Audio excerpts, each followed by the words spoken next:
বিশ্ব বাণিজ্যের লাইফলাইন খ্যাত হরমুজ প্রণালী এখন ওয়াশিংটন এবং তেহরানের যুদ্ধক্ষেত্রে পরিণত হয়েছে। বেআইনিভাবে জাহাজে চলাচলের অভিযোগে ইরান এই পথ বন্ধ করার পর ট্রাম্প প্রশাসন সব কার্গো জাহাজে 20% চার্জ আরোপ এবং এই জলপথের নিয়ন্ত্রণ নেওয়ার ঘোষণা দিয়েছে। পাল্টা জবাবে ইরান বলছে এই প্রণালী থাকছে তাদের নিয়ন্ত্রণেই।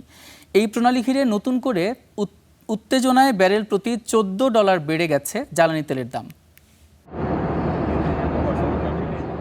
বিশ্ববাজারে জ্বালানি তেল সরবরাহের অন্যতম জলপথ হিসেবে পরিচিত হরমুজ প্রণালী। এই প্রণালী নিয়ন্ত্রণ ইস্যুতে ইরান আর যুক্তরাষ্ট্রের রণক্ষেত্রে পরিণত হয়েছে হরমুজ।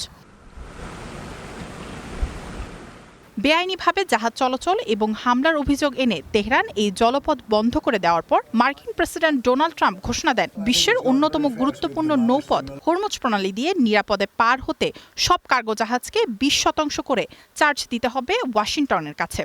এই প্রণালীর নিয়ন্ত্রণ যুক্তরাষ্ট্রের কাছেই থাকবে।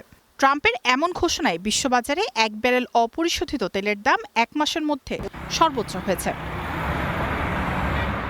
এদিকে ট্রাম্পের এই ঘোষণার পর ক্ষোভে ফেটে পড়েছে ইরান। তেহরানের পক্ষ থেকে জানানো হয়েছে এই জলপথে পণ্যবাহী জাহাজ চলাচল আবার শুরু করার একমাত্র উপায় মার্কিন সামরিক হস্তক্ষেপের অবসান ঘটানো। আর আইআরজিসি এক বিবৃতিতে সতর্ক করে দিয়েছে যুক্তরাষ্ট্রের অনবরত উস্কানি ও হস্তক্ষেপের ফলে বিশ্বব্যাপী তেল ও গ্যাসের আরও বড় ধরনের বিপর্যয় নেমে আসতে পারে। গত কয়েকদিন ধরে দুপক্ষের মধ্যে চলা ড্রোন ও ক্ষেপণাস্ত্র হামলায় এই সংঘাতকে আরও উস্কে দিচ্ছে। ফলে গত মাসে মার্কিন ইরান শান্তি চুক্তি এখন পুরোপুরি ভেস্তে যাওয়ার আশঙ্কা করা হচ্ছে।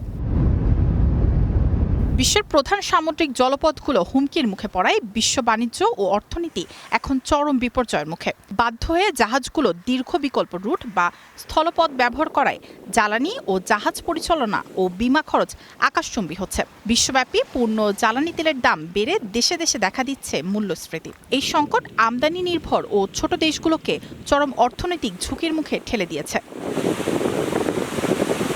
ভবিষ্যতে যদি হরমুজ, বাব আল মানদেব এবং সুয়েজ খালের মতো জলপথগুলোতে একসাথে জাহাজ চলাচল ব্যাহত হয় তবে তা বিশ্ব অর্থনীতিতে চরম বিপর্যয় ডেকে আনবে বলে মনে করছেন বিশ্লেষকরা।